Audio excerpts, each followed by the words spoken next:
I want to talk with you about something that's hidden in the book of Acts. Our sermon this morning is going to come kind of holistically from the entire book of Acts, looking at how early Christians worshipped.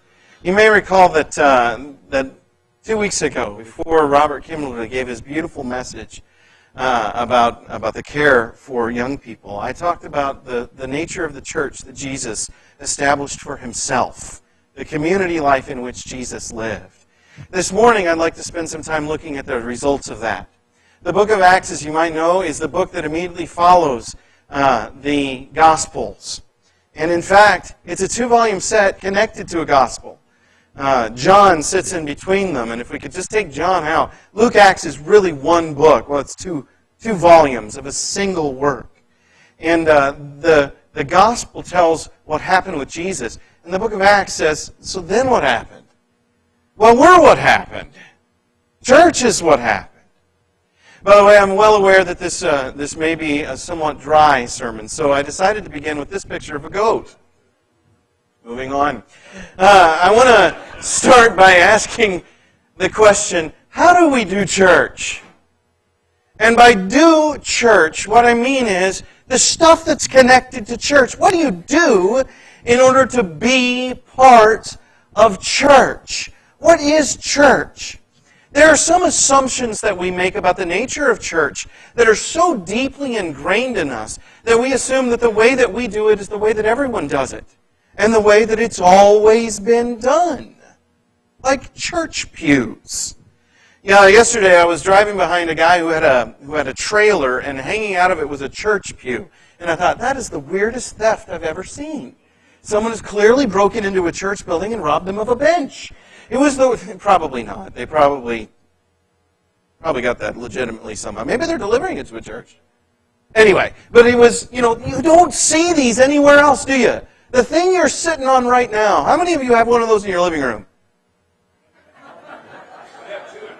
You got two in your, okay, how many, no. You can't go there. I mean, you've got a couch, right? And sometimes churches, these wear out, and churches will sell them, right? And people will buy them, stick them on their porch, right? But where do you sit on these? Where else in your life? Maybe waiting in a restaurant or something? But for the most part, where do you sit where there are rows of these things? It's the only place, a funeral home. This is going to be a long one, so my point is that there are things that we do that we just assume are normal. And we assume are normative. If you ask many modern Christians, how do you do church, you might get an answer something like this. Well, at about 8:50 on Sunday, the Keyberts will show up and unlock the building. And by about 9 o'clock, people will start showing up at the building. And around 9:30, we'll have a Bible study and class at the building. And then at the building, we will worship at around 10:30 until around 2:30. Just kidding. 3. No, I'm also kidding. People will hang around at the building and talk for a while. And then we'll come back at around 5:25 or so and do another worship type event at the building. And then at the middle of the week, we'll get together for a meal and a Bible study at the building. And sometimes we have something special happen at the building, like a VBS or something. Do you know what the emphasis of modern Christianity kind of is upon? At least in here. And am I wrong to point this out? When we think about what do we do to be part of a church, don't you think of going to a building? A church happens at a building. And it's a special building with weird things like pews. This is how church functions. It's how we do church. This is probably the most enduring church tradition from the era of Constantine.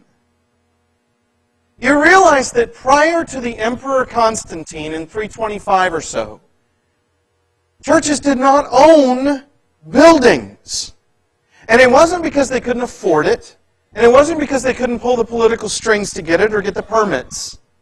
It's because churches chose not to own buildings. But I don't care where you go in America and in the modern world. If you go to Africa, they start feeling like they're a church because they can build a building. And I don't care what it looks like. Anywhere you go, you will find this tradition repeating itself just about anywhere people think of church. Been in that one, by the way. It's a nice building. Sometimes the inside will look like that. Or it might look like that. I've been in that one too. It's not as nice of a building. It's a wonderful church. But see, everywhere you go, when people think of church, they think of this. What you're doing right now. A large group of people gather together in a special ecclesiastical building. You realize that's a tradition, right? That we can be church without this thing. I want to spend a little bit of time thinking about this reality because the church building is a tradition of the church, and it's an ancient one, but it's not a first century one. And folks, sometimes we think, well, we could give up small groups ministry as long as we kept the building. And we'll keep wanting to come to the building. It'll be very interesting as we look at the book of Acts. It might be challenged in us some. Because if we look in the book of Acts, that's not necessarily what we'll see. The early church strategy was to have public meetings in public spaces and do public things. But it's interesting that those public spaces are not public spaces that they owned. They didn't own those public spaces at all. They would go to public places, but they didn't own them. And then personal meetings, worship and such, took place, the Christian worship service took place not in a building, but in the home. Now this was kind of strategic, especially for the first few years, when everyone who worshipped was Jewish, and the public space that they largely met in, when Christianity was largely localized to Jerusalem. Well, as long as it was there, what was the big public space? It's the temple. Yes, and synagogues as well. But if you tried to do that right there, at temple, what do you suppose the reaction would be? Don't you suppose they'd recognize this as a corruption of Passover? Don't you think they'd probably flip out? And yet, in our movement, we stress that they did this relatively, often, like once a week. Could you do that once a week in the temple and live? They did this at home, folks.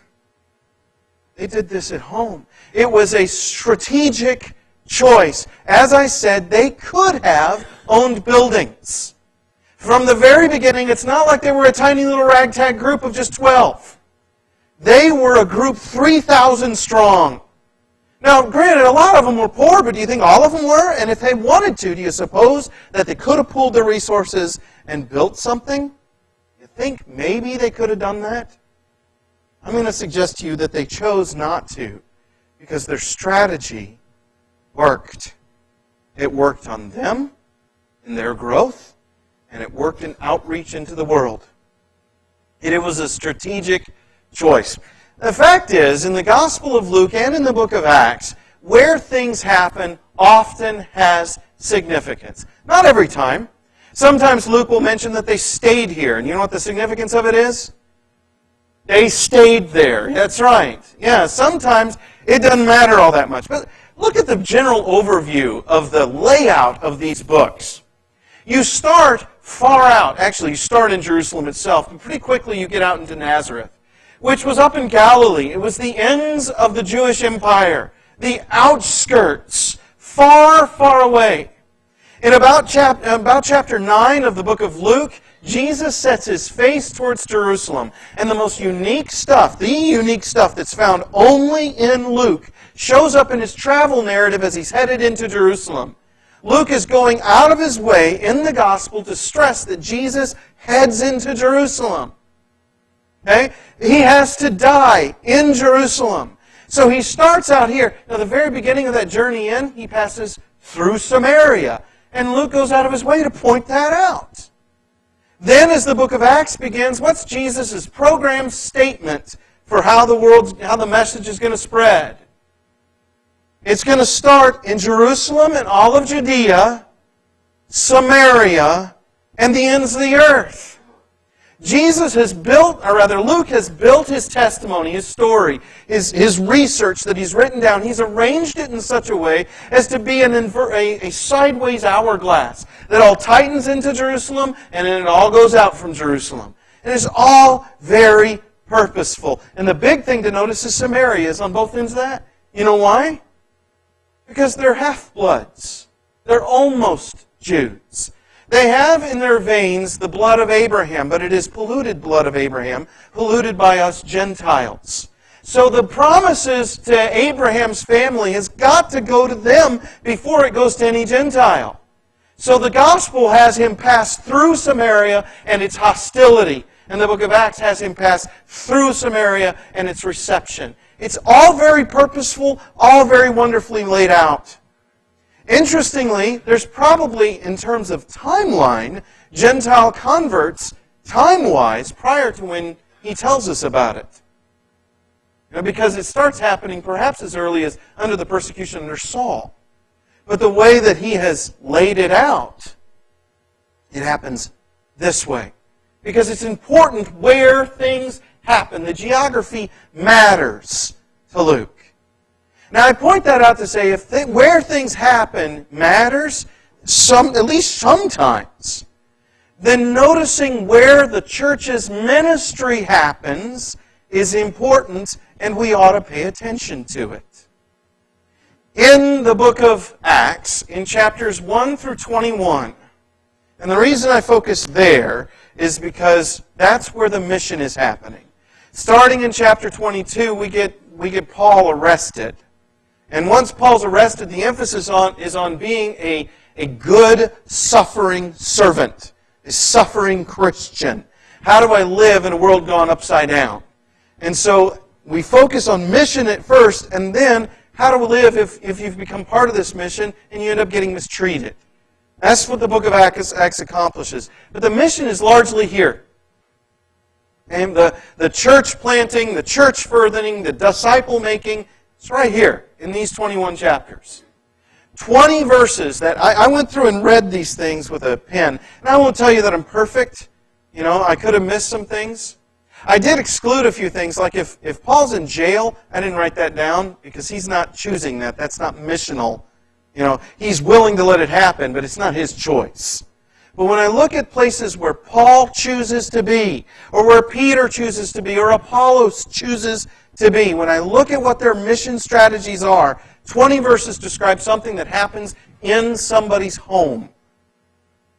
And 20 verses describe events that happen in public spaces. Incidentally, none of them describe events that happen in a place like you're sitting in right now. 0. They never did this. They never gathered in a building that they own. Not one time. This didn't happen at all. Now, part of that's because it didn't become safe until Constantine. Part of it. But not here. Not here. You're dealing with persecution that comes later if you use that excuse. This is a missional choice, what they're doing here. Here are the verses. You cannot read those, can you? Hang on, let me get a little closer myself. Can I get my reading glasses? In Acts chapter 1, 13, we're in an upper room. That implies a house. Upper rooms were in houses, not public buildings. Acts chapter 2 and 1 and 3, it actually comes out and says house. That's the gathering. That's the beginning of Pentecost, folks. It actually says the house that they're in was filled with the sound of the rushing wind. Chapter 4, 23 and 31 talks about them gathering together with their friends. And the place where they were was shaken. Where's that place? It's the house of their friends. Or in 8:3, Saul enters house after house. And I have more to say about that in a second. But 9:11, Judas's house on Straight Street. And I can go on and on. Do you see how many times they chose to gather in houses? Okay? And you might ask, well, and by the way, these are the public spaces that I mentioned. 3:1 is in the temple. Their purpose, they're going up into the temple and they do this miracle. And the church swells from 3,000 to 5,000 or maybe 8,000, depending on when those numbers are totals or cumulative. Unclear. In 5:12, they're in Solomon's portico. In 5:20 and 21, they get released from prison by an angel and go back to the temple and start preaching. In 6:9, we get the first mention of a synagogue, and those will show up over and over and over again, as Paul's strategy seems to be to come into a place, but by the way, which is kind of like this. It's just not ours. I mean, Paul would have said, well, no, that is mine. Sure, because he's Jewish. But he's not a member there. And he'll go in there and become a guest speaker and flip the place all over the place. And over again, they gather in public spaces. They're willing to do street preaching in Lystria, which incidentally is not saying you must go street preach. I don't think that's the strategy. It's that they assess that this is going to work, and they did it. Okay? But they go into all these public places. You see them all? Now, what are they doing in the homes? I've got at least 7 passages that I want to consider that I think sheds light on what the early Christians did when they gathered together in a house. Okay? So, on the day of Pentecost, can you see what that is? That picture's not real clear. That's a group of people praying in a kitchen. Now, that's a modern kitchen. Probably didn't look quite like this. But it did look like this. This captures the feel of the experience of the beginning of Pentecost. They're all gathered together in somebody's house. And they're praying together. So as the church gets its lightning start by the power of these flames that settle on people, the flames came into a house. Now that's a fairly significant worshipful spiritual experience, don't you think? Kind of the first of Christian worship. Now, it didn't stay there because you don't get 3,000 people into a house unless you have a really, really nice house. I don't think anybody has that. I don't think Bill Gates has a house where he can fit 3,000 people in his living room. It's a good chance they ended up being outside of that house, but the beginning point is a house. And they were together there doing something spiritual. At the first release from prison, they get arrested twice by the very court that murders Jesus. The apostles stand in front of the same group of people that just months ago put their leader to death. And they stand there with boldness and they keep telling them, hey, whatever, pass whatever law you want. Condemn me if you want to. I don't care. I have to do what God said. I can't keep my mouth shut. I don't care what you say. You decide whether following you is right or not. I got to listen to God. That's the kind of boldness they have. Well, after they get arrested, they head back to a group of friends' house, and there they pray and they celebrate together that they're worthy to be persecuted for the name. And they pray this beautiful prayer, and as soon as they're done, God grabs hold of that building by its foundations and shakes it. That's a house, folks. When they wanted to do church, they headed to a house. When Saul went to arrest Christians, he did so entering house after house. I'm telling you, that phrase is not accidental. House after house is something that, and I'll point this out in just a bit, the church would use to describe its own ministry life. House to house. Paul is now going where Christians go. House to house. He invades houses because he knows he can find them doing this. He knows he can find them in worship when he goes into their houses. So he'll know, there's no doubt about it, he doesn't have a church directory. They did not have phones. Okay, so it's not a phone book that he's got. He's finding them by saying, do you know of anybody who gathers on Sunday evening? And he heads to their house. And he arrests them in their house. And when the persecution that took place under Saul begins, the text of Acts does not mention a public event again until after the conversion of Saul. No public events at all. Which means they're willing to give up what you and I are doing right now if it's necessary. A kind of public meeting.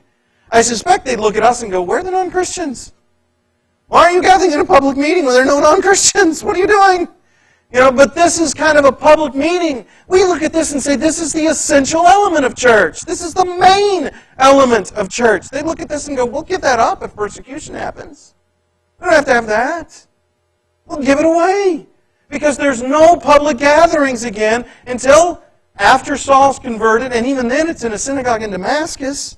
They stay underground. Guess where they stay? In houses. When the early church needed to give up the large group gathering space meetings, they would do that, but they would not give up the homes. Because several of the times between then and the public mission, when Paul and Barnabas head out, when it talks about them gathering together, it talks about them gathering together in homes. They still kept gathering. Even though a madman was going house to arrest them, they kept gathering. They would give up the public space, but this home worship, that was essential. It wasn't an attack on it, it was what made them church. They would not give it up. So that's why when Paul goes house to arrest these people, they're still able to be found because you got to do it. You have to do this, at least to their minds. Here's another one. The very first Gentile converted to Jesus was converted by preaching. That happened in a home. And incidentally, he was at home when the angel sent the people to go get him. House. This was strategic. When Peter was miraculously freed from prison, he found Christians how? By going to a home.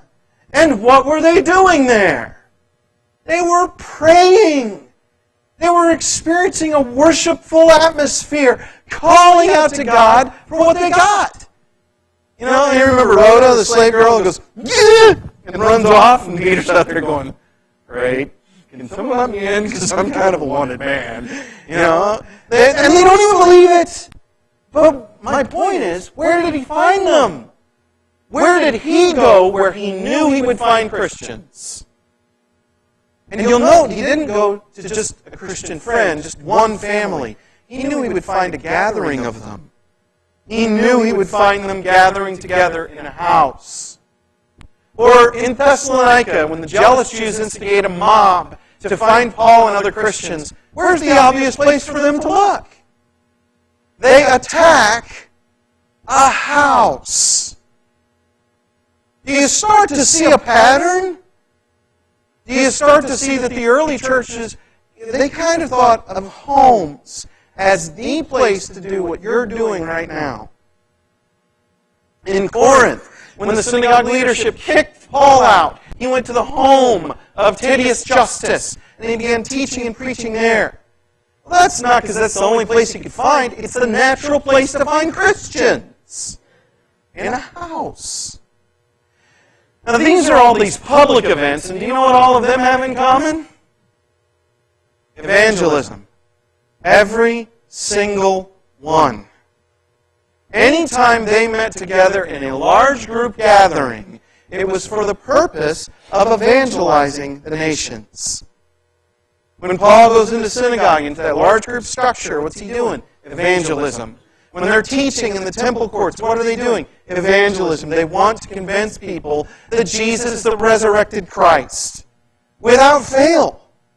And so the early Christians, when they looked at what their strategy was for worship and edification, the early Christians met in homes. Period.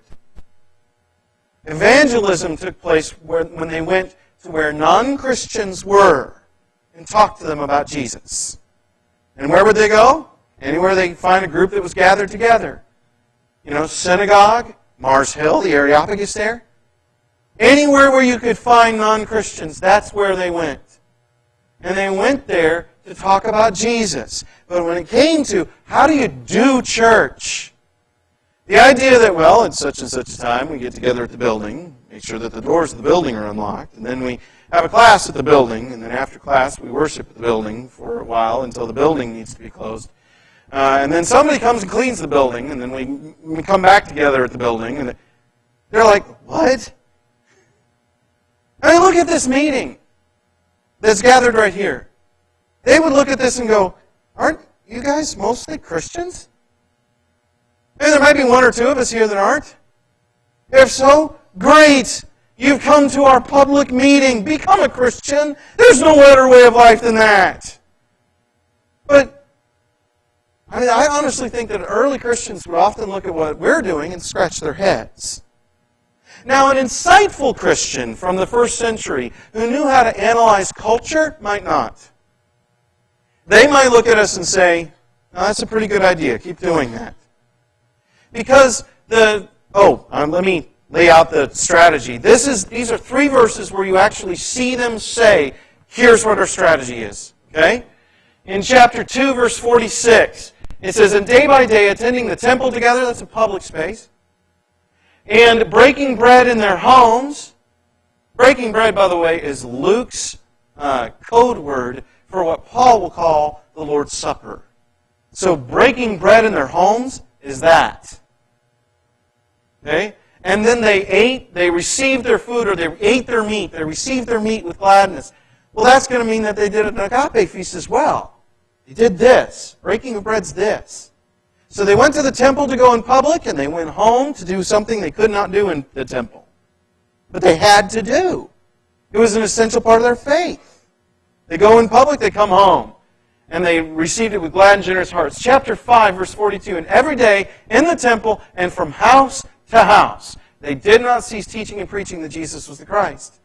Meaning that when they went into the public place, they talked about Jesus. And when they went home, they talked about Jesus. And I guarantee you that when they went home, most of the people that gathered in that place were Christians. And they still needed to evangelize, because Christians need evangelism. We need to hear the good news over and over and over again, don't we? Don't you need it? Don't you come here for this? So they gathered together in the home, and they centered their lives into Jesus. And if a non-Christian comes there, great! It's a wonderful opportunity for them to see what this life really looks like. But if they're in public, they'll talk about it anytime they get a chance. Or then in chapter 20, where Paul says, I did not shrink from declaring to you anything that was profitable and teaching you in public, house to house. You start to get the feeling that this is on purpose. That this is intentional. And you might say, well, why? Why does any of this matter? And the reason that it matters is because a home is a personal environment. It's just different. If there's a television or a fireplace in the room, you behave differently than you do if there's a church pew in the room. Unless the church pew is doubling as a couch. But it's just a different environment. It's smaller. It's more intimate. How often do we confess our sins in this space? And therefore, how often do we confess our sins? How many of us walk in darkness because we have no one to talk to? The early Christians knew if we get together in homes, the barriers come down. And why would I give that up to build a building? Why would I do that? We must gather in homes. We have to get together. We need to do this in homes. We need to be together in the kind of intimacy that a house provides, that no other environment really does. And that's what the early Christians did. If you look at what they did, this is it. And I think this is why. The teachings of Jesus go straight to the center of the heart. They cut us deep. But they won't do that if we remain shiny, happy, plastic people. And I'll tell you right now, an environment like this will let you do that. You ever dress up to come to church? And I don't just mean the clothes you put on. I mean the whole way here, your family's fighting, and the minute the door opens in the parking lot, it's, hey! How are you? Good to see you. I'm a little creepy. That does not happen in houses. The barriers fall down and we become real. Now, anyone who's really walking with me probably knows why I'm talking about this today. I'm going to get out of Mike's way here in a minute and let him talk about the insert. Folks, we do this. And I want to put this sermon in front of you to show you that the early Christians saw this as an essential part. And we have a ministry that will support you in doing this. But I'll tell you right now, if you're not part of that ministry, then still do it. Get into people's homes and have people in yours. But I will tell you, this ministry's worth participating in. Doing a spiritual experience in a house, the early Christians would go, now I recognize that. I know why you're doing that. It's personal. And it makes your faith personal. And you're going to grow. That makes perfect sense to me. The reality is we can keep our tradition, particularly if we're using it for mission. Jesus is not critical of all tradition everywhere. You do something once, you got a new thing you did. You do it twice, you got a proto-tradition. You do it a third time, you got a tradition.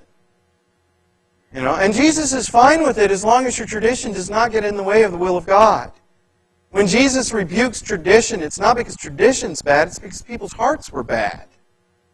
He's cool with tradition. And this is not a bad tradition. What we're doing right now, this isn't bad. My point of my sermon has not been to say, so let's tear this thing down. No. Frankly, in our culture today, if somebody wanted to find God, where would they go? A building. They'd go to a building. Because they know they'd find people doing this. And if they're searching for God, they're going to search for this. And they may not know your address, but they know this one. Or at least they can find it. So this is fine. Let's keep this thing. But it's probably also wise, if we want to be Christian, really Christian, for us to have spiritual experiences in a place that looks like that. Because the early Christians would tell you that's the more significant one. I don't know whether we would agree with them or not. But when it comes to how do you do church, when the early Christians answered that question, they said, well, I got real in a house. I listened to Jesus' teaching in a house. And then I talked about where I was struggling with Jesus' teaching in that house. I let people in that house know that I'm weak somewhere. And then they prayed for me. I received a weak brother or sister in that house. And I prayed over them. I celebrated the success that somebody shared with the group. I cared about the children that the people brought to the house. I ate together with other people and I shared fellowship. And I laughed together with other people who were living this new and wonderful way of life together with me. And I wept with people who were crying because I was so sad because it felt like it was me. Because I was together with them in a close and transparent environment that just happened to have my address where I get my mail. That's how the early Christians would say, maybe we ought to do church. Because, folks, that's how people grow as Christians. And I'm not saying don't do this. Please don't mishear me. Please keep coming. I really enjoy preaching. Please keep coming. But, folks, if we want to be fully alive with the Lord, I think the early Christians would say, follow our strategy. Get together and be vulnerable with other people in a home. Be receptive with other people in a home. Be hospitable. Welcome each other. Love one another. Bear one another's burdens and so fulfill the law of Christ. Be Christians together. And do it the way we do it. Do it at home. How you doing with this? You look into your life. How much does somebody know you? Does anybody know you? If you had a real huge life catastrophe, do you got 6 or 7 friends who would start praying? If your marriage started getting real rocky, would there be anybody who noticed? If you had a great success and you just wanted somebody to tell, do you have in mind the Christian names that you'd pick up and call? Are you intimate with other Christians? If you're trying to live the Christian life alone, stop. It was never meant to be like that.